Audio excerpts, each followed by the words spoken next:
오늘은 예레미야 강의 4번째 시간으로요. 말씀이 임하면 환상이 보입니다. 첫 번째, 살구나무 가지 환상에 대해서 말씀 같이 살펴보도록 하겠습니다.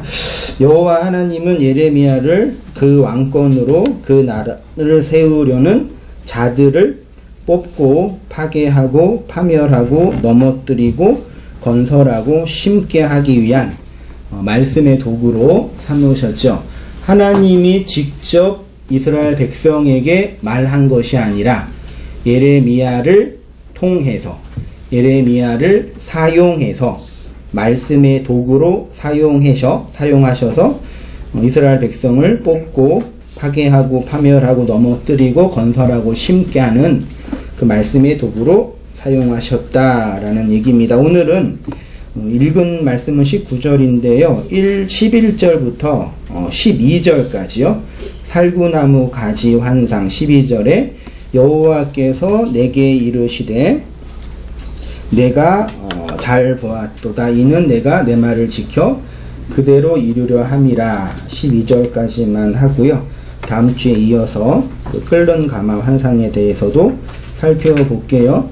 하나님이 모든 인간의 나라를 공격하여 뽑고 파괴하고 파멸하고 무너뜨린다는 말씀이 아니라 선지자를 사용하셔서 그런다라고 했죠. 이 세상에서 하나님이 무너뜨리는 사람은 이 세상의 모든 사람이에요.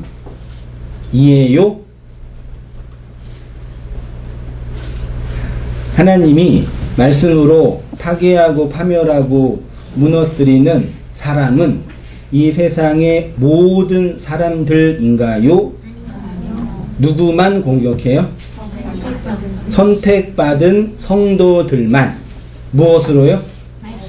말씀으로 공격해. 그러니까 말씀을 받지 못하는 사람, 말씀이 들리지 않는 사람은 하나님이 어떤 분으로 다가와요? 힘 주시고 능력 주시고 위로해 주시고 격려해 주시고 내 소원 들어주시는 우상으로 다가오죠. 우상이 너 죽어 그런 적 있어요? 네 뜻대로 못 살아. 넌 내 뜻대로만 살아야 돼. 헌신해. 그래요? 우상은 내 소원을 들어주는 대상이에요. 그러니까 하나님의 말씀이 들리는 자들만 하나님이 나를 뽑고 파괴하고 파멸하며 넘어뜨리는 그 실체로 인식한다라는 얘기죠. 이거 충분히 이해하시죠? 이 전제가 없이는 복음이 증언될 수가 없습니다. 선택과 상관이 없는 사람 맞지요? 네, 그래서 가끔 이렇게 말씀 나누다가 구원의 확신이 없거나 구원의 확신에 대해서 걱정하시는 분들이 그런 질문을 저한테 자주 해요. 그 목사님, 그럼 전 선택을 받았어요? 못 받았어요? 왜냐하면 지금 우리의 구원이 우리의 행위로 결정되는 게 아니라 하나님의 작정과 선택으로 결정된다고 들으니까 내가 아무리 열심히 해도 하나님이 선택하지 않았으면 어떻게 돼요? 말짱 도루묵이잖아요. 그러니까 억울하잖아요. 그러니까 일단 확인해야 할 게 선택을 받았냐 안 받았냐를 누구한테 물어봐요? 그거 저한테 물어봐요. 그 제가 뭐라 그래요? 그런 질문을 하니까 못 받은 것 같아. 그 선택이 무엇로 우리 이 역사 속에 설명돼요? 말씀으로. 말씀을 받은 사람과 받지 않는 사람과 나누어지는 거예요. 되게 중요해요. 그래서 하나님은 인간이 자신의 힘으로 이룩한 이 세상의 문명과 나라를 무너뜨리시는 분이 아닙니다. 물론 이 세상은 언젠가 망하겠죠. 엔트로피 법칙에 의하면 하나님이 법칙을 만드셨으니까 하나님이 하신 거죠. 그치만 인간이 환경을 오염하고 뭘 잘못해서 망하는 거겠죠. 이 세상은 인간의 힘으로 과학적으로 문명적으로 더 발전하게 될 것입니다. 하나님의 목표는 이 세상에 하나님의 나라, 소위 말해 신국을 세우는 것이 하나님의 목적이 아닙니다. 종말론적으로 후천년주의자들 교리를 좀 공부를 하셔야 되는데, 종말론에 전천년주의, 후천년주의, 무천년주의가 있어요. 성경에서 천년왕국 들어보셨죠? 천년왕국이 뭐냐라고 정의할 때 예수님 전에 천년왕국 전에 재림이 오는 주의를 전천년주의라고 하고요. 천년왕국 후에 예수님이 다시 오시는 것을 후천년주의라고 하고요. 천년왕국을 의미로 상징으로 해석하는 걸 무천년이라고 해요. 저는 전천년주의자일까요? 후천년주의자일까요? 무천년주의자일까요? 저는 무천년주의자. 이거는 뭐 전천년이 이단이다 그런 거 아니에요. 그냥 딱 몇 개 보고 교리책 보고 마음에 드는 거 선택하시면 돼. 그렇게 중요한 게 아니에요. 근데 다만 역사 속에서 이렇게 스펙트럼을 볼 때 고난이 많이 있을 때 교회가 고통을 많이 받을 때는 전천년주의일까 후천년주의일까요?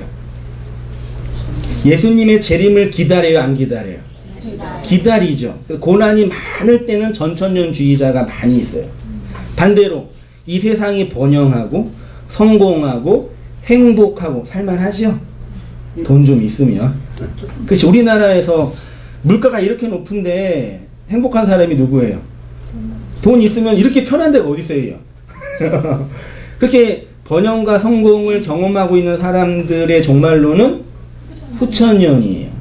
그러니까 무천년은 천년왕국이 상징적인 의미다 라고 하는데, 후천년주의자들은 이 세상의 지상 낙원과 유사한 하나님의 나라가 이루어진다라는 신념을 가지고 사역해요. 열심히 전도하고 열심히 교회를 일으켜 세우고 많은 사람들에게 복음을 전하면 대한민국 온 나라가 예수님을 믿는 기독교 국가가 될 수 있겠죠. 그러면 대한민국은 불평등이 없어지고 많은 사람이 고통을 당하지 않고 행복하게 살 수 있는 그런 나라가 될 수 있겠죠. 그 신념과 믿음을 가지고 민족복음화, 세계복음화, 세계선교를 열심히 하는 사람들이 후천년주의자예요. 그러니까 행동이 어떻게 되겠어요? 낙관적이고 낙천적이게 되겠죠. 왜? 내가 노력하고 애쓰면 되니까. 역사 속에서 기독교 국가가 세워진 적이 있어요. 그게 뭐예요? 그게 소위 말해 중세의 기독교 국가. 그때 기독교는 카톨릭뿐이 없었으니까 카톨릭이 온 세상을, 거의 세계의 반을 지배했던 적이 있었어요. 기독교가 국가, 아니 기독교가 국가의 권력보다 더 셌어요. 그때는 민족국가가 아직 발전하지 않았기 때문에 각 개별의 왕족이 권력이 많이 없었어요. 그 대신 누가 권력을 많이 가지고 있어요? 로마 카톨릭의 짱인 교황이 모든 권력을 다 가지고 있어서 교황이 한 나라의 왕을 선택하고 폐위하고, 그 서양 문명의 그 뭐 삼총사나 뭐 이런 문학책이 다 그런 배경 속에서 나오는 거예요. 그래서 교황이 모든 권력의 집합제예요. 인간의 모든 문명, 음악을 누구를 위해서 음악을 해야 돼요? 하나님을 위해서 찬송가를 불러야죠. 나를 위해서 노래를 부르는 거는 뭐예요? 사탄이고 악마란 말이에요. 네? 이 건축물은 누구께 복원해서 드려야 돼요? 하나님께. 그래서 전 대통령님은 서울시를 하나님께 드린다고 그런 얘기를 한 거예요. 그리고 또 인간의 모든 이 엔터테인먼트와 이것들은 금욕주의로 가게 되고 모든 문화와 문명은 기독교적이게 돼요. 그게 좋게 보여요? 서양 문명은 그런 기독교 국가를 한번 경험하고 그 다음에 지금 이제 속히 세속화가 된 거예요. 그래서 네덜란드나 독일은 일요일날 가게 문 여는 데가 지금도 없다면서요. 왜냐면 그게 정착돼 있으니까 주일날 쉬는 게. 근데 그때 중세 암흑 시대만큼 기독교 문명이 절망적일 때가 없었단 말이에요. 철학은 신학의 신여가 돼서, 그래서 모든 권력은 다 누가 가지고 있어요? 교회가 땅도 가지고 있고, 땅만 가지고 있나 심지어 그 상품권이 뭔지 아세요? 네, 권리금 이런 거 아세요?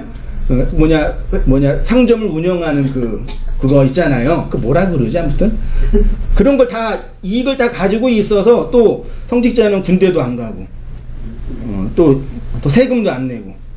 그러니까 공부 잘하는 사람은 다 어디 들어가요? 신학교 가는 거예요.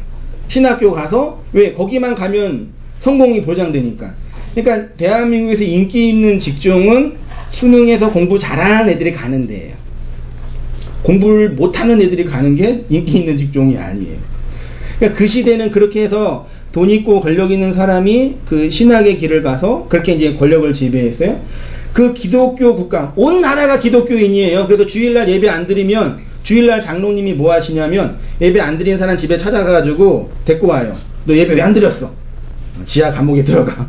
일주일 동안 들어가고 그 안 내면 그 헌금 안 내면 벌금 내고 심지어 막 이상한 짓 하면 마녀라고 이렇게 씌워서 돈 다 가져가고.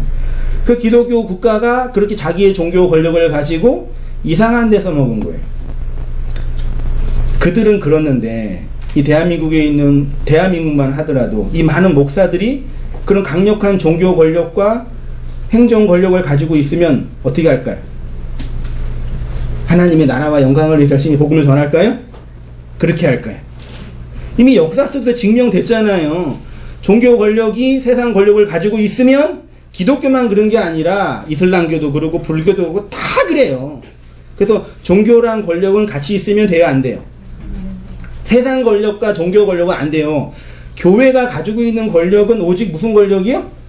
말씀의 권력이라고 말하면 좀 웃기지만 그걸 제가 권위라고 표현한 거예요. 말씀의 권위, 인간의 권위가 아니라 말씀의 권위. 말씀의 권위 안에 있는 사람만 그 말씀이 들리고 말씀의 권위가 없는 사람은 내가 뭐예요? 그냥 한성민이지. 아무런 권위가 안 된단 말이에요. 그렇게 기독교의 왜곡된 종말론을 가지고 성공과 번영을 추구했던 사람들은 그렇게 열심히 기독교 문명을 세워갔어요. 읽어볼게요. 역사 속에서 강력한 기독교 국가가 세워진 적이 있는데 중세의 기독교 국가입니다. 이미 역사 속에서 사제나 목사들이 권력을 잡으면 그렇게 된다고 가르쳐 주었는데도 아직도 그런 것을 기독교의 목표라고 생각하시는 분들이 아직도 있어요. 대한민국을 하나님께 드리겠다고, 서울시를 하나님께 드리겠다고. 자기나 드리지. 아유, 진짜. 돈은 다 가져가. 너무 심하지 않나요? 하나님은 그런 거에 관심이 없어요. 그래서 돈 많이 가져가는 사람들을 돈을 많이 가져가도록 그냥 두시는 거예요. 왜요? 하나님 관심이 없으니까. 아쉽죠? 그런 관심 없다니까 하나님은. 그래서 돈과 권력 많이 가져가는 사람들이 있는데 하나님이 없는 것처럼 두시는 거예요. 관심이 없으니까요. 근데 오늘 집사님 고백한 것처럼 이 한 인생은 가만두시지 않아. 왜요? 관심이 많으시니까. 관심 끄세요 그냥. 왜 그러세요? 내가 뭘 이렇게 잘못했다고. 그럴 때 있죠. 무천년주의자들. 여호와 하나님이 공격하시는 왕권과 나라는 오직 영혼들의 택하심을 받은 성도뿐이 없습니다. 그래서 성도는 이 역사 속에서 반드시 자기의 왕권과 자기의 나라들이 진리의 말씀에 의해서 뽑히는 거예요. 생고생을 해서 잃어버리는 게 아니라 파괴되고 파멸하고 넘어지고 무너뜨려지는 경험을 하죠. 그리고 그 경험은 곧 하나님의 나라로 건설되고 언약의 백성으로 심기어지는 하나님 나라의 교회, 그게 천년 왕국이에요. 그 제가 지난주에 마지막에 이사야 61장에 여호와께서 심으신 무슨 나무요? 의의 나무가 되어 아름다운 열매를 맺는 그 나무가 우리의 인생이라는 얘기죠. 예레미야에게 임한 하나님의 말씀은 눈으로 보는 환상으로 살구나무 가지 환상과 뭐라고요? 끓는 가마 환상입니다. 오늘은 살구나무 가지만 할게요. 가마까지 하려다가 그러면 너무 시간 많이 가가지고 말씀이 임하니까, 임하다가 히브리어로 하야 그랬죠? 임하니까 어떻게 돼요? 뭐가 보인대요. 그 보다라는 단어가 이제 진짜 중요한데 신약 구약 성경에 1300번 이상 나온 중요한 단어랍니다. 이 페이지로 가서 선지자들의 별명은 뭐냐면 뭘? 보는 사람. 보기 싫은데 자꾸 보여요. 그래서 그 보임이 내 뇌에 딱 박힌 거예요. 그거를 현대 심리학 용어로 뭐라 그래요? 트라우마라 그래요. 딱 박혀가지고 잊을 수 없는 거예요. 불쌍하죠. 보이니까 말을 해야 돼요. 그 보다라는 단어가 히브리어로 라아 이렇게 되어 있어요. 이게 제가 그냥 나중에 또 우리 말씀 나눌 때 필요해서 히브리 동사에 7가지 어형 변화가 있어요. 칼형, 니팔, 피엘, 푸알, 히필, 호팔, 히트파엘 이렇게 있어요. 영어에도 뭐 능동, 수동, 강의, 제기, 사역 그런 거 있죠. 보다도 능동으로 하면 뭐예요? 그냥 보다. 수동으로 하면 보여지다. 사역으로 사역 동사로 하면 보이게 하다.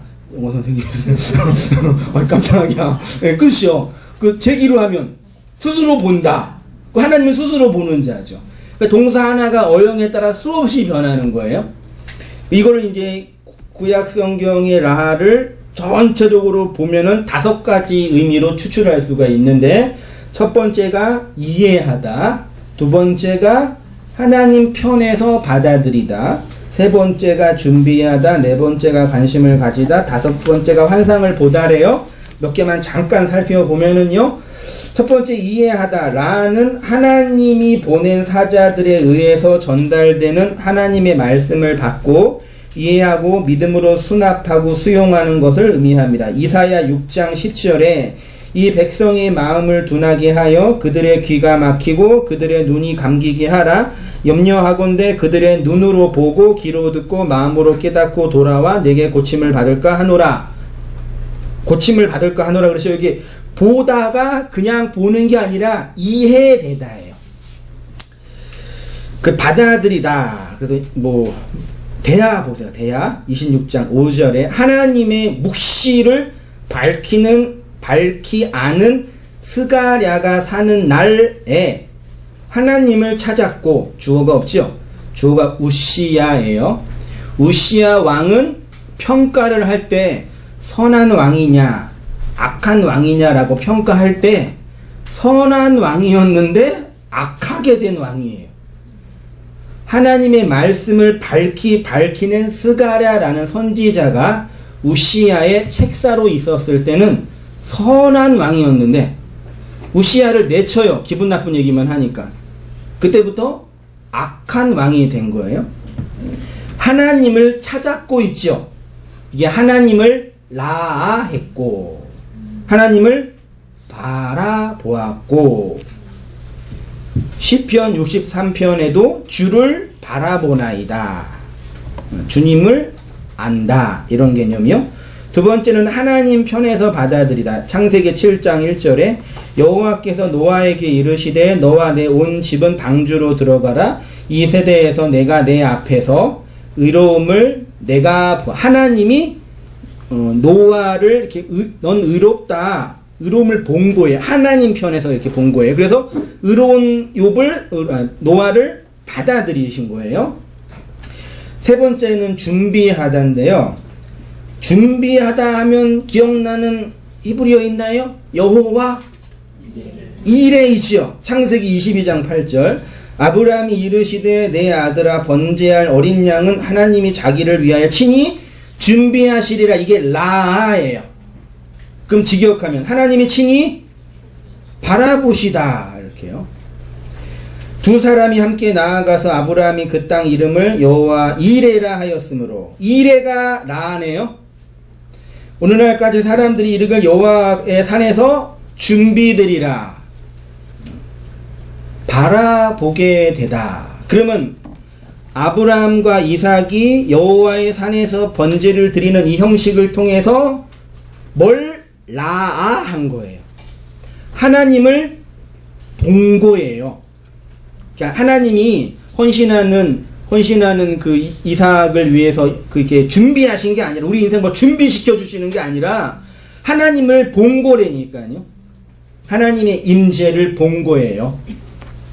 두 번째는 관심을 가지다. 시편 138편 6절에 여호와께서 높이 계셔도 낮은 자를 굽어 살피심이, 무슨 조선시대 언어예요?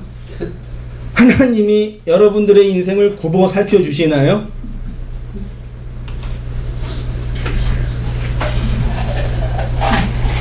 나중에 공부하겠지만 오늘 본문에서도 하나님이 예레미야가 나 무서워요, 나 말 못해요, 그러니까 걱정하지 마, 내가 지켜줄게 그랬어요.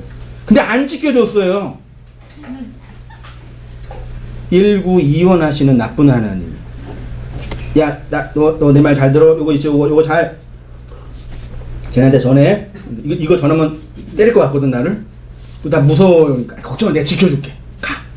두고 가세요. 말을 전해요. 근데 막 때려. 패. 감옥에 집어넣어. 그 하나님 지켜준다 그랬잖아요. 그 뭐예요? 지켜주심이. 안 맞게 해주는 게 아니에요. 그 지켜주는 게 뭐예요? 말을 전하게 한다 얘기예요. 선지자는 진리를 전하면 죽어요. 근데 뭐만 남아요? 입만 남아요. 입만 남는다고요. 그 말을, 너에게 증거되는 그 말을 내가 지킬 거야. 너는 전하고 죽어야 돼. 이걸 정확하게 알고 신학교에 갔어야 되는 건데 모르고 가가지고 듣는 얘기도 그게 아니거든. 열심히 목회하면 된다고 다 얘기해 주니까. 근데 성경에 있는 선지자 중에 인간적으로 성공한 사람 한 사람도 없어요. 성공을 했는데 기록을 안 한 거예요. 걱정하지 마세요. 성경 관심이 없으니까요. 하나님이 지켜준다는 얘기는 그 선지자의 그 말을 지켜준다는 얘기예요. 그 인생 육체를 끝까지 지켜준다는 얘기가 아니에요. 어차피 죽을 건데. 그거는요, 성도님들도 마찬가지예요. 알고 계신 거죠, 다? 그러고 오신 거죠? 누구처럼 억울하다고 왜 그러냐고. 저한테 뭐라 그러지 마세요. 자꾸 저한테 그래요. 그러면 내가 예수님 왜 믿냐고 자꾸 저한테 얘기 그러시더라고. 난 진실만 얘기해 준 건데 왜 나한테. 마지막이 이제 환상을 보다가 라입니다. 라는 하나님이 소명을 받은 참된 선지자의 행동을 나타내는 데 있어서 그들이 하나님께 보냄을 받은 참된 선지자임을 증명하는 것으로 선지자에게 뭘 보여줬어요?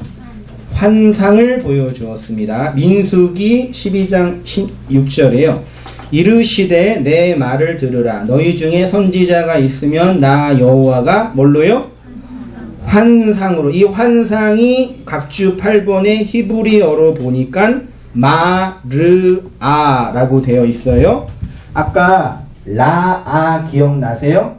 라아가 히브리어로 레시랑 세 개뿐이 안 돼요. 알레프랑 그 다음에 해라는 단어예요. 자, 모음을 붙이게 라아 이렇게 하는데 이게 뭐라고요? 보다죠. 근데 환상이라고 번역된 단어가 뭐예요? 이 라아에 뭘 붙였어요? 앞에 네모난 거 하나 있죠? 이게 히브리어로 맴이라는 자음인데 영어의 M이에요. 그래서 이게 엄마, 젖, 맘마 있죠? 맘. 그래서 이게 젖, 엄마의 젖 혹은 말씀 그거예요. 맞아요. 그러니까 바라보다 라가 미르아 환상이로 할 때 환상은 뭘 보는 거예요? 맴을 보는 거예요. 환상은 뭘 보는 거잖아요. 보는 것의 실체가 말씀이라는 얘기예요. 양식이라는 얘기예요.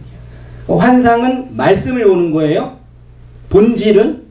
그치만 여러 가지 형태는 사자도 있고 성전도 있고 천사도 있고 뭐 전쟁도 있고 여러 가지 양태는 있는데 그 본질은 말씀이에요. 그게 환상이에요. 환상은 누가 봐요? 요엘서에 보면 늙은이가 환상 본 늙은이란 단어가 좋은 단어예요. 어르신한테 감히 늙은이라고. 번역이 진짜 좀 그렇죠.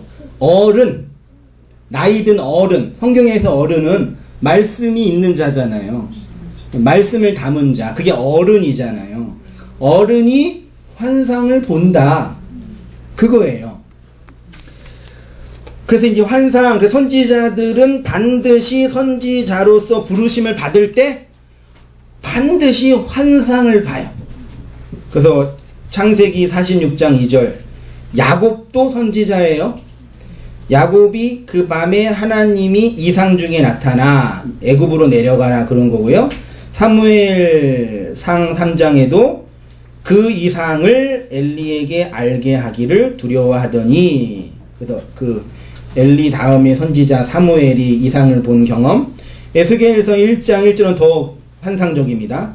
30째 해 넷째 달 초 닷새에 내가 그발 강가에 사로잡힌 자 중에 있을 때에 하늘이 열리며 찢어지며 하나님의 모습이 보이고, 에스겔 43장에도 그 모양이 내가 본 환상, 이 성전 환상이죠.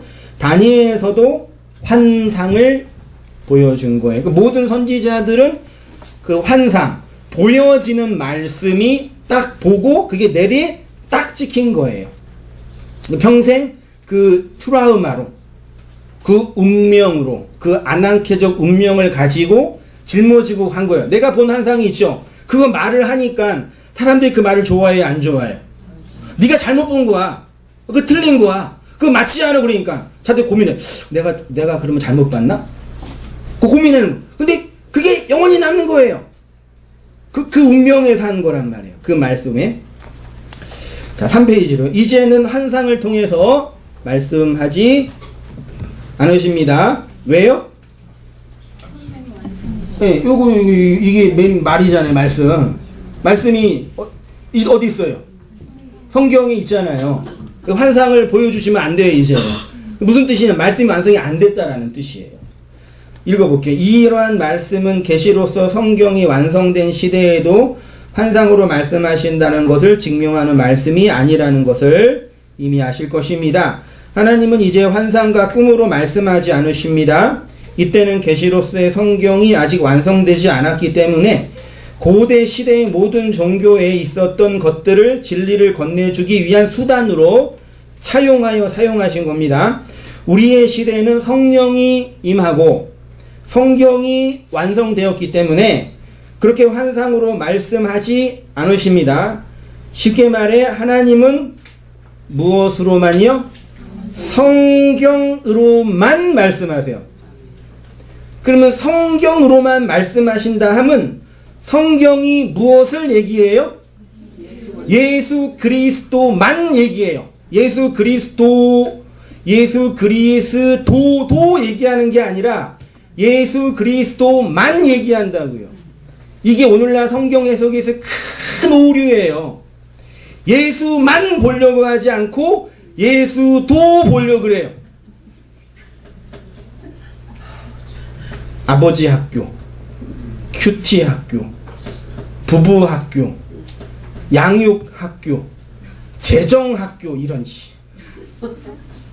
왕의 재정. 그러니까 예수도 있고 이 땅에서 성공할 수 있는 좋은 방법도 있어. 그 얘기하는 거라니까요. 그럼 예수를 보겠어요? 그걸 보겠어요? 그 인간이 말씀 받지 않는 그 증거라니까요. 스스로 자기가 하나님의 말씀을 받지 않는 거짓이라는 걸 증명하는 거예요. 서울대 나온 어떤 사람이 신대원에 차석인가 수석으로 들어갔어요. 신대원에 공부 잘하니까 졸업해가지고 뭐예요? 다니엘 학습법. 저는 못해요.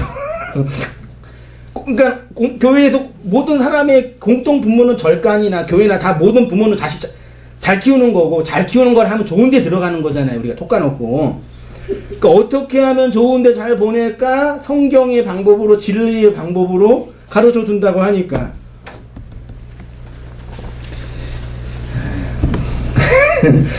성경은 아들만 얘기합니다. 다 아시죠? 이건 히브리서 1장 1절에서 분명히 말씀하고 있고요. 그래서 아들이 있는 자에게는 뭐가 있어요? 생명이 있고, 아들이 없는 자에게는 생명이 없다니까요. 그 아들은 성경을 증언하니까, 성경이 있는 자는 생명이 있고, 성경이 없는 자는 그 성경이 있어요, 없어요? 집에 성경 보통 몇 권 있으세요? 한글 성경, 개역 성경, 개정 개혁판, 쉬운 성경, 분할 성경, 심지어 히브리어 성경까지, 성구사정 다 있으시죠? 있는데 그게 이해돼요, 안 돼요? 이해는 되는데 그 안에 있는 그 진리를 모르니까 성경을 읽기는 있는데 헛군데 보는 거예요. 환상을 본다라는 것은, 그래서 해석을 위해서 중요하게 살펴봐야 할 단어가 환상이라는 단어인데, 마르아, 보다, 라에서 왔습니다.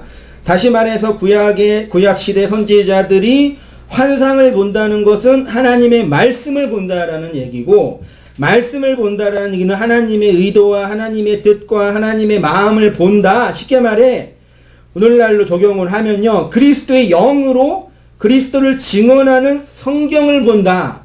그러니까 성경을 통해서 그리스도의 그 내용을 보지 못하면 말짱 꽝이란 얘기예요. 그러니까 그 설교자 중에 그리스도를 얘기하면은 질 나쁜 설교자, 수준 저하의 설교자라고 스스로 생각을 하는 것 같아요, 그 인간들이. 좀 고상한 얘기, 도움이 되는 얘기, 위로가 되는 얘기, 적용이 될 만한 얘기를 인터넷 신문 보면서 찾아다녀요.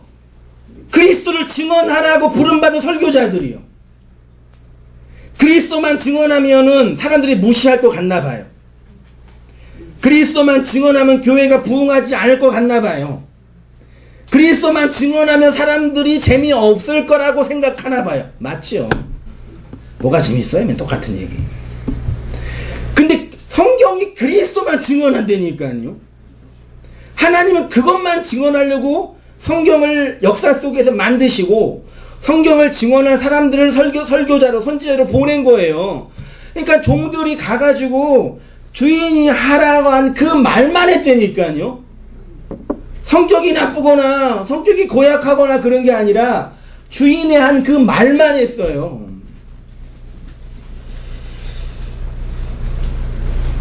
그 이유는 성경 자체에 대한 관심도 없지만 성경에 관심이 있다고 하더라도 자기가 뭐 하고 싶은 거예요? 보고 싶은 걸 봐요. 그래서 반드시 그리스도를 보려면 죽어야 돼요. 내가 보고 싶은 그 우상, 이렇게 죽어야 된다. 다시 말해 그리스도의 영으로 보지 않고 자신의 욕망, 그 시대의 요구에 따라서 본다는 얘기입니다. 성경도 각 시대에 따라 해석하는 트렌드가 있다라는 거 여러분 알고 계셔요? 불과 몇십 년 전만 해도 큐티, 내적 치유 성경 공부, 귀납적 성경 공부, 단계별 성경 공부, 아버지 학교, 결혼 학교, 유아 학교 이런 거 있었어요, 없었어요? 50년 전에 없었어요. 50년 전에 어떻게 신앙생활 하셨어요?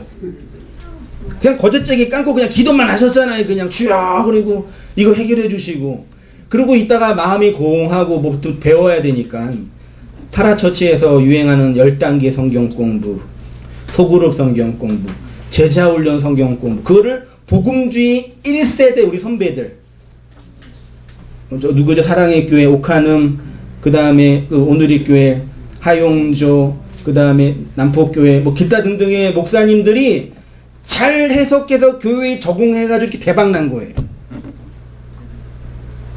신학이고 뭐고가 아니라 우리 시대에 잘 맞는 성경 해석 프로그램. 저도 나름대로 열심히 했어요. 성경 공부 열심히 했어요.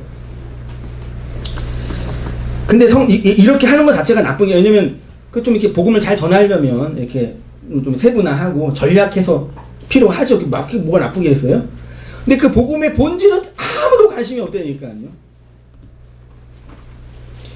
그게 이제 기독교 거대한 문명과 대세가 되고.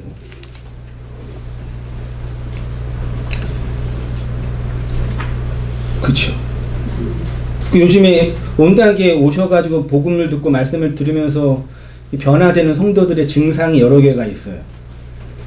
그게 뭔지 아셔요? 옛날에는 종교를 외적인 억압으로 했는데 이제는 외적인 억압이 있어요, 없어요? 없어지니까 아싸! 일요일에 일만 생기면 이제 안 오는 거예요. 일이 생기기를 기도를 하는 것처럼.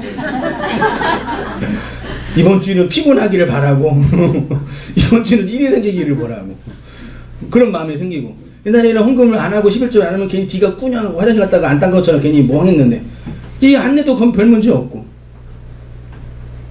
그러니까 실제로 안 내고 그 자유롭죠. 그렇게 하세요 계속. 그렇죠. 그 또 한 가지는 더 이상 이제 기독교 방송을 못 듣는데 CBS, CTS, FBS, 기타 등등의 방송을 들으려고 해도 못 듣게 했대요. 왜 그런지 아시죠? 예수를 증언하지 않아요. 물론 예수 얘기는 하죠.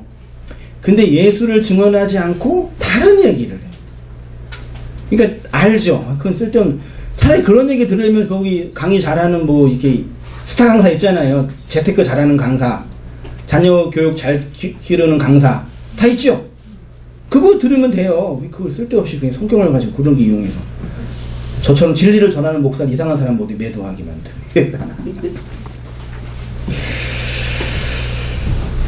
문명이 발전하면서 성경 연구도 여러 가지 방법론으로 접근하고 해석되게 된 것입니다. 이런 방법론 자체를 비난하는 것이 아니라 각 시대의 경향과 유행에 따라서 성경을 보는 관점, 해석하는 관점이 변한다는 것이 과연 옳으냐. 설교가 하나님의 말씀을 대언하는 강론이 아니라 교회라는 집단을 운영하기 위한 방법론이 된 지 오래되었고, 성도들은 하나님의 말씀을 성경 강론이라는 방식으로 듣기를 거부하고 자신의 삶의 현실과 삶에 도움이 되는 지침이나 행동, 방법론 정도로만 이해하고 있지요.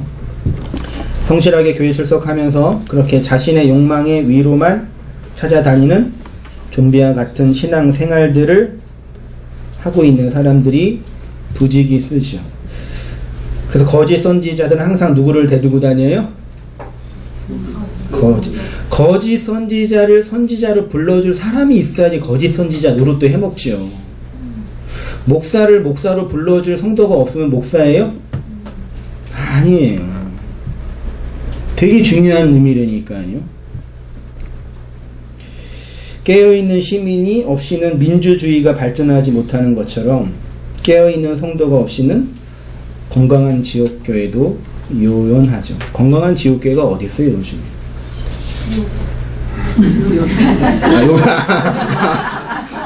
당황스러워. 오늘날 권력은 뭐예요? 힘. 베이컨이 그랬던 뭐 아는 게 힘이라 그랬죠. 그래서 오늘날 권력은 지식이에요. 지식 권력을 누가 가지고 있느냐에 따라서 권력이 왔다 갔다 그래요. 여러분, 예를 들어서 그 지식 권력을 누가 가지고 있냐? 잘 생각해 봐요. 요즘에 이제 대한민국의 문재인 대통령을 좋다라고 하는 사람이 80%가 되니까 좋으세요, 여러분? 싫은 분도 계실 수 있지만 좋다라고 할 때 왜 좋으세요? 그분을 직접 만나봤어요? 그분이 어떤 성품인지 아세요? 근데 어떻게 그분을 좋아하게 됐어요? 직접 보지 않고 누구를 통해서 봤어요? 언론을 통해서 봤잖아요. 그러니까 문재인 대통령은 여러분이 직접 해석하는 게 아니라 누구를 통해서? 언론을 통해서 재해석된 문재인이에요. 지금 젊은이들이 인기 많은 뭐 공유 남자, 그리고 뭐 송중기. 아는 사람이 이렇게 둘뿐이 없어. 여자 없네. 수지. 예쁘고 멋있고 아름답고 걔네들은 똥도 안 넣은 것처럼 보이죠. 승질도 안 부리고. 근데 어떻게 봤어요? 직접 만나봤어요? 얘기해 봤어요? 한 대 때려 봤어요? 누굴 통해서 본 거예요? 언론을 통해서 조작된 공유, 포장된 수지를 본 거예요. 그거를 우상이라고 한 거예요. 그러니까 권력자들이 권력을 잡으면 가장 먼저 하고 싶은 게 뭐겠어요? 언론을 잡고 싶은 거예요. 왜요? 내가 아무리 잘나도 나를 보여줄 언론이 이상한 얘기하면 이상한 사람이 되는 거예요. 실제로 이 세상의 권력은 대통령이 아니라니까 여러분. 이 문화 권력이랑 지식 권력을 가지고 있는 집단들이 권력자예요. 속지 마세요. 몇 해 전에 아일랜드라는 영화를 봤거든요. 혹시 아세요? 그게 어떤 영화냐면 이제 지금 우리가 몸인데 게놈 프로젝트가 완성이 돼가지고 나를 그대로 클론으로 복제할 수가 있는 거예요. 똑같이. 근데 제가 유전자 정보를 분석해 보니까 60대에 간암에 걸린다라는 유전 정보가 나와. 실제로 가능하대요. 그럼 죽을 거 아니에요. 간암 걸리면. 그래서 나를 똑같이 복제를 만들어놔. 그리고 내가 간암에 걸리면 이 복제 만들어 놓은 얘를 간을 뺀 다음에 나한테 이식해요. 그 난 또 살죠. 그 얘는 죽어요. 얘가 복제물이 갇혀 있는 곳이 아일랜드인데 어떻게 거기에 있는 그 사람이 세뇌를 하냐면 이 지구는 지금 오염돼 있어. 밖에 나가면 니네는 죽어. 니네가 밖에서 일로 들어온 이유는 선택을 받았기 때문이야. 그러고 있다가 이제 천국이라는 저 좋은 곳을 가게 돼요. 그 가는 곳은 어디예요? 죽으러 가는 곳이에요. 근데 가는 데까지 나는 선택받았어. 이런 행복이. 너도 빨리 와. 그러면서 가는 거예요. 근데 그 중에 이상한 인간이 한 명 생겨. 돌연변이가. 여기가 좀 이상해. 여기 좀 특이한 데야. 그 주인공 하나가 와가지고 그 아일랜드의 실체를 발견하고 밖에 나가서 자기의 복제물 그 주인을 총을 쏴서 죽인 다음에 자기가 그 복제물인데 그 주인으로 살아가는 거예요. 그러니까 우리가 지금 보고 있는 거, 느끼고 있는 건 그 너머의 것은 모른다니까요. 다 이 시대의 문명이 조작해 놓은 판이에요. 그래서 옛날에는 한 사람이 태어나면 10km 이상을 넘어가지 못한다면서요. 그 마을 밖을 넘어가지 못하잖아요. 그 동네 주변을 거기에서 태어나고 거기에서 놀고 거기에서 결혼하고 거기에서 죽잖아요. 그 밖을 몰라요. 거기가 온 세상이죠. 그 장소뿐만 아니라 지식과 이해의 관점에서 그거예요.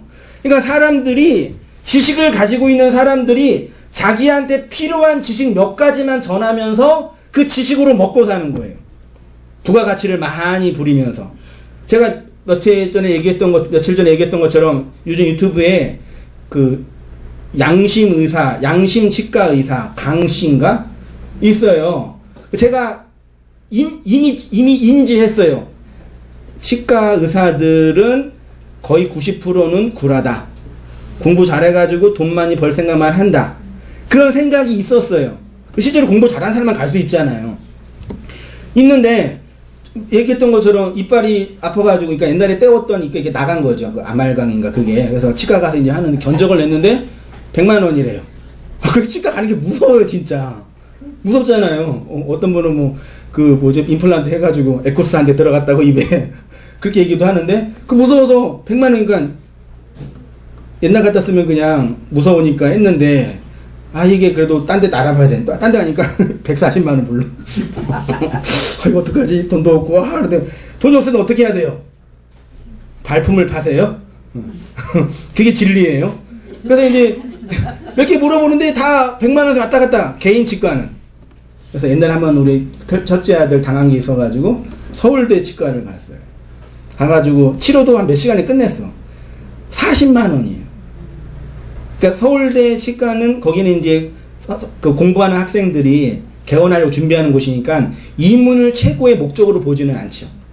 그래서 물론 완벽하진 않겠지만 일반 이 치과보다는 이게 고객을 대하는 태도가 좀 다르죠. 그러면 다 알아요. 그런 권력을 갖고 있는 의사들이나 언론가들이나 이런 다 아는데 그걸 다 까발리면 어떻게 돼요? 안 되니까. 그래서 뭐 다 적당한 선에서 적당하게 부가가치를 낼 수 있는 선에서만 하는 거예요. 세상은 원래 그러니까 그런 줄 아세요? 그런 줄 아시고 돈 많이 벌려면 그런 지식을 잘 가지고 있어서 해야지 돈 버는 거예요. 그게 부가가치라 그런 거잖아요. 세상 말로. 근데 문제는 말씀이 있어. 성경 가지고 있잖아요. 근데 왜 진리를 왜 못 봐요? 그 진리의 진리의 지식을 전한 지식 권력자들이 지식을 자기 권력으로 사용하니까 그렇게 적당하게 이용해 먹는 거예요. 그게 구약에서 거짓 선지자예요. 지금 이스라엘 백성은 망하게 됐단 말이에요. 바벨론이 밀려오면 끝나. 근데 하나님은 죽으라 그러는 거예요. 근데 거짓 선지자는 왕조가 진행돼야지 내가 먹고 살 수 있잖아요. 왕조가 있어야지. 그러니까 안 죽어. 하나님이 힘 주셔. 기도해. 그런 거란 말이에요. 제가 아이러니가 그거예요. 복음과 진리를 다 전하면 여러분 어떻게 만드는 거예요? 자유롭게 만드는 거잖아요. 자유롭게 날개가 나오잖아요. 그럼 어떻게 해요? 날아가잖아요. 날아가는 분 많이 계셔요. 그래서 이게 아이러니라니까요. 내가 주일날 예배를 드려야 한다는 의무를 없애고 자유를 주는 거예요. 그래서 진짜 날아가요. 근데 의무를 없애고 뭘 주는 거예요? 생명을 주는 거라니까요. 그래서 나무꾼이 선녀를 아내로 취한 다음에 애 몇 명 낳았어요? 셋을 낳잖아요. 셋.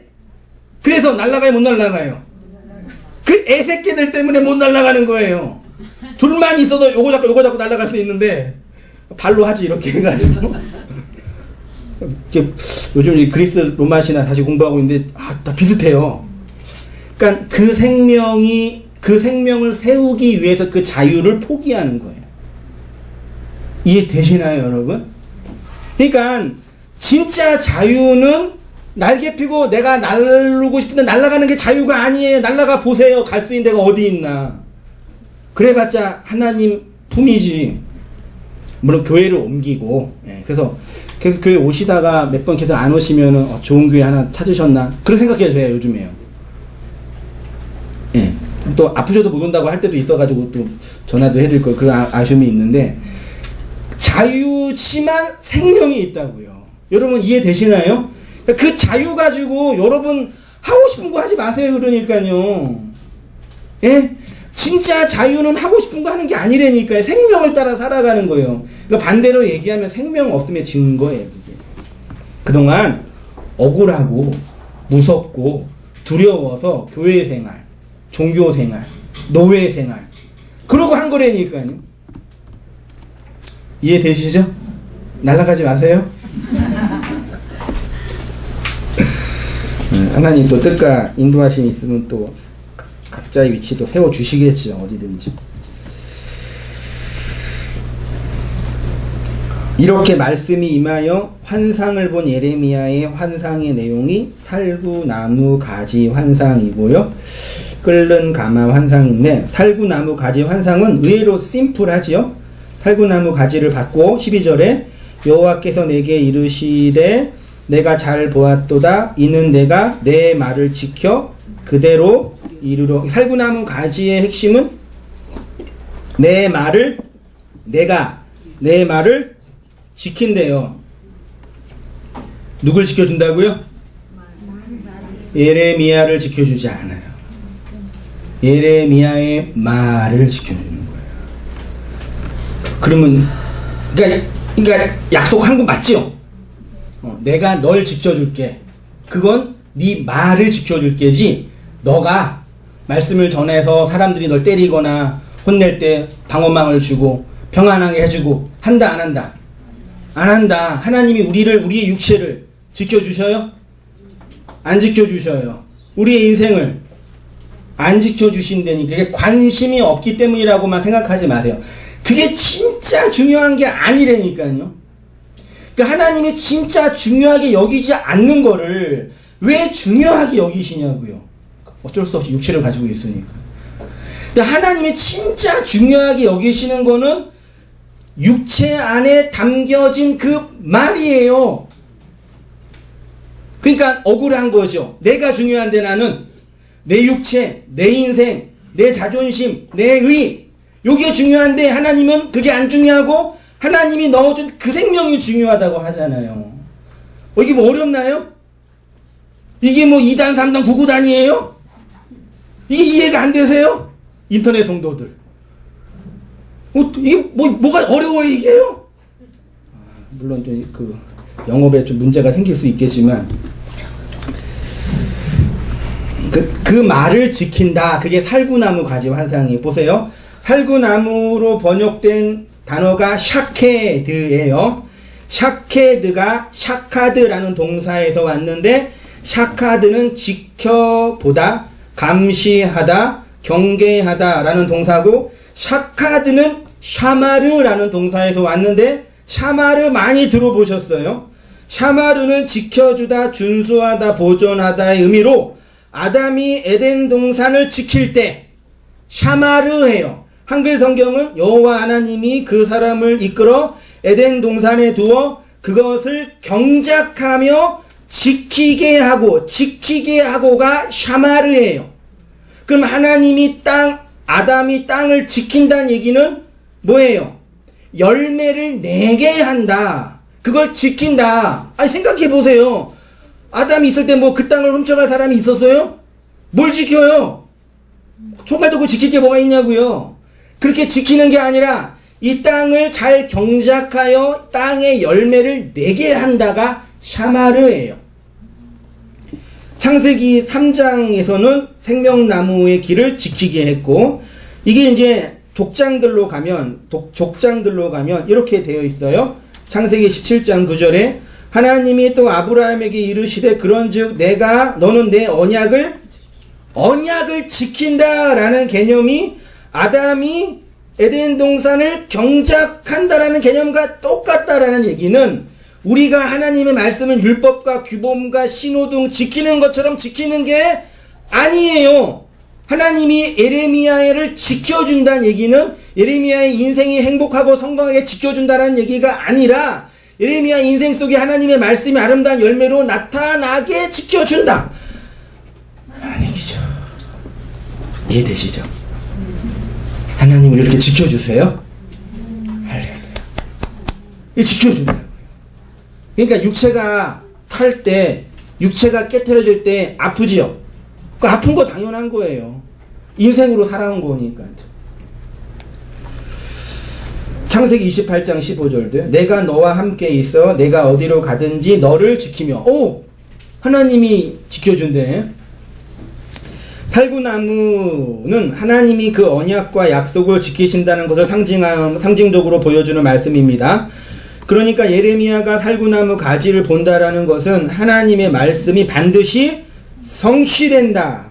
그래서 종교개혁자 칼빈은 살구나무 가지를 파수꾼의 막대기, 좋은 번역이에요. 로 해석하여서 선지자들의 말이 공모하게 떨어지지 않도록 하나님이 파수꾼처럼 지켜준다. 맞지요? 예레미야를 죽이고 예레미야의 말을 지켜주시는 거예요. 예레미야가 공격당하지만 예레미야의 말이 이스라엘 백성들의 마음에 심기어져서 열매가 나는 거라니까요.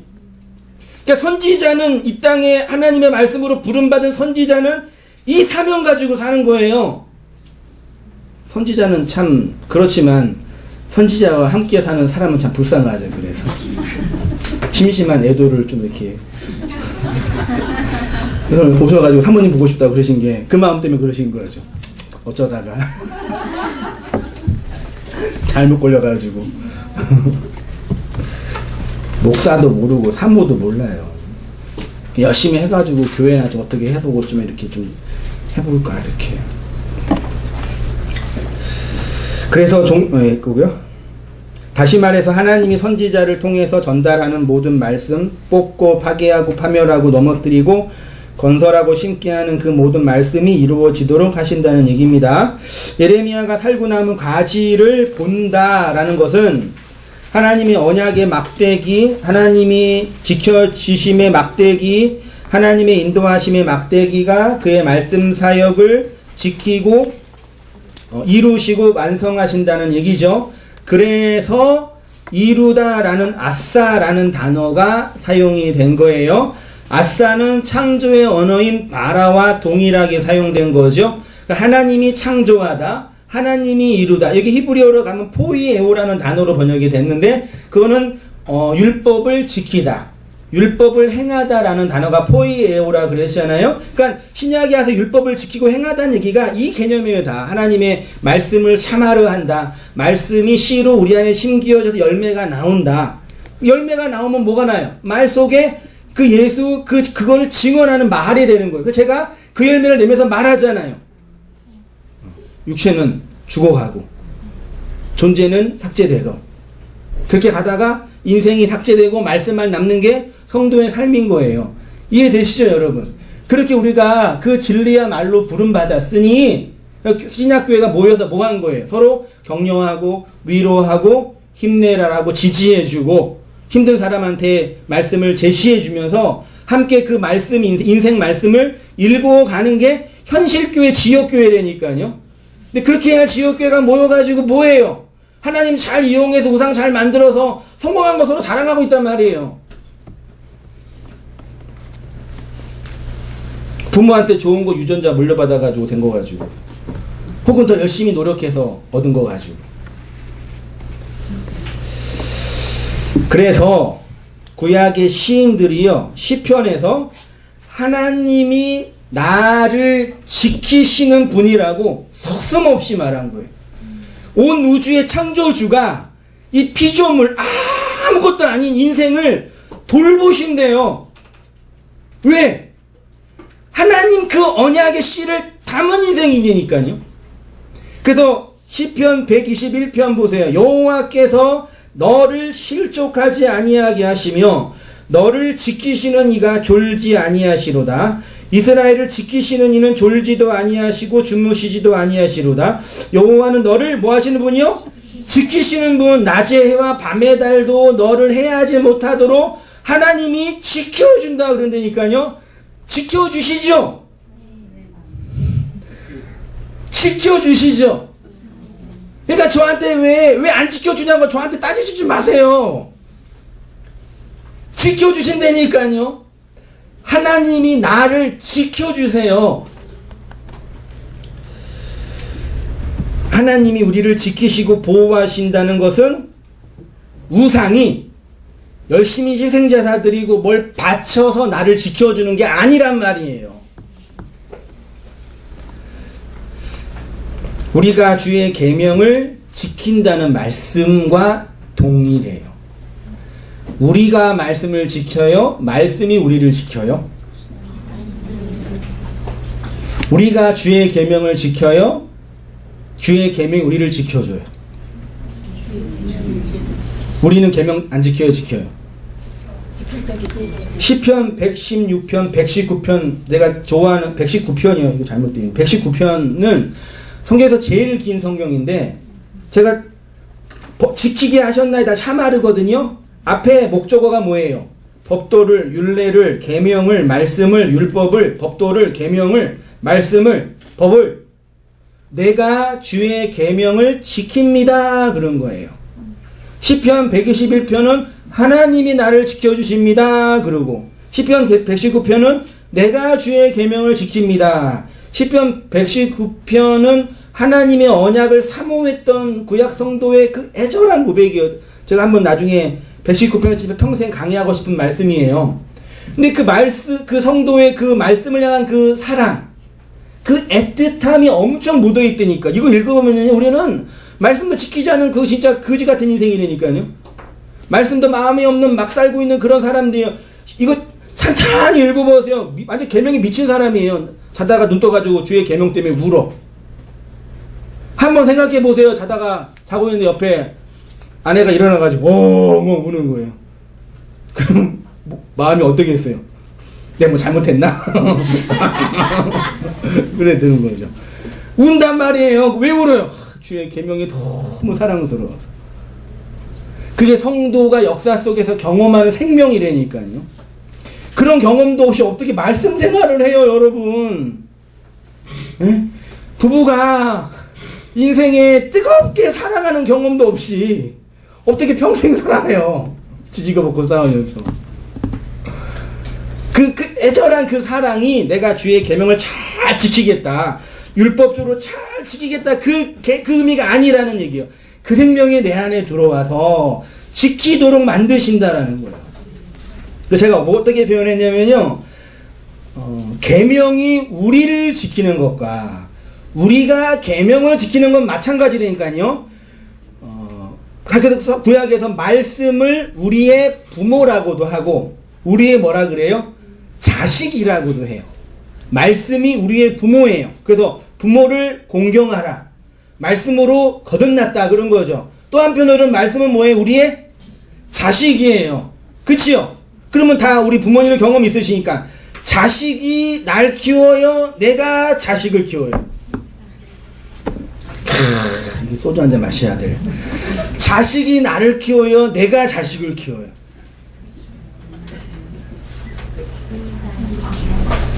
이해되시죠? 막 태어나면 영아는 부모 없이는 절대 못 써요. 모든 포유류 중에 태어나자마자 부모의 돌봄 없이 살 수 없는 포유류는 인간뿐이었어요. 사슴이나 아무리 약한 사슴도 태어나면 사슴이 있으면 일어나. 엄마 젖 먹고 혼자 걸어다녀요. 인간만 거의 3년? 네. 3년 동안 엄마 아빠가 돌보지 않으면 그냥 죽어요. 애 낳고 그냥 이게 두면 어떻게 돼요? 죽는다니까요. 그 하나님이 가르쳐 주는 거예요. 우리가 주님의 말씀 없이는 못 산다니까요. 그 말씀 우리를 뭐해요? 키우고 돌보고 양육하고 세워요. 근데 그 말씀을 또 우리가 돌본다고요. 저도 그래서 이게 결혼하고 애를 낳고 애를 돌보면서 애들을 보면서 뭘 생각해요? 아, 얘네가 날 키우는 거구나. 배우죠. 아주 죽겠어요. 선생 3명이나 있어가지고 아주 미쳐버려. 한 명도 아니고 둘도 아니고 셋이나. 어쩜 그렇게 똑같은지. 지 엄마랑. 그게 나죠. 그 배우는 거죠. 얘가 없으면 내가 이렇게 되겠어요? 세워가는 거. 다 경험하시죠, 여러분? 부모님으로서 아이들을 보면서 또 청년들 잘 생각해요. 그런 거로 마지막 읽을게요. 주의 계명이 우리를 지키는 것이고 우리가 주의 계명을 지키는 것입니다. 말씀이 우리의 자식이면서 부모이기 때문입니다. 여러분이 말씀이 여러분을 지켜주시니까 여러분이 그 말씀을 잘 지키면서 그 언약의 백성으로 말하는 자로, 그 말을 담는 인생으로 잘 살아가시고, 힘드시면 말씀 들으시면서 또 말씀 나누시면서 격려도 해주시고 또 지지도 해주시고 위로도 해주시면서 힘든 인생길을 이렇게 잘 살아가시면 좋겠다, 그 말씀을 드리면서 말씀 마치겠습니다. 기도하겠습니다. 하나님 아버지, 우리에게 내려주신, 가르쳐주신, 던져주신, 건네주신 이 소중한 말씀과 진리의 진리들을 함께 나누고 배우기 인도하시니 감사합니다. 하나님의 말씀, 그 내용을 환상으로 봄으로 말씀 속에 있는 아들의 언약들을 발견하고 우리가 인생 말씀으로 말씀을 담은 자로 그렇게 세워져 가고 있음을 깨닫고 그 힘으로 살아가는 우리의 모든 삶이 다 되어지도록 아버지 하나님 인도하여 주옵소서. 복음이 주는 자유로 자유롭게 사는 것이 아니라 생명을 담은 자로, 생명을 이끄는 자로 그렇게 살아가는 삶이 되도록 도우시고 각자 그 말씀의 풍성한 은혜 속에서 아름답게 이 길들을 주님이 오실 그날까지 묵묵히 살아가기 부족함이 없는 그 살아가는 옥당계 모든 성도님 되어지도록 인도해 주시고 은혜 내려 주시옵소서. 감사드리며 예수님의 이름으로 기도합니다. 아멘.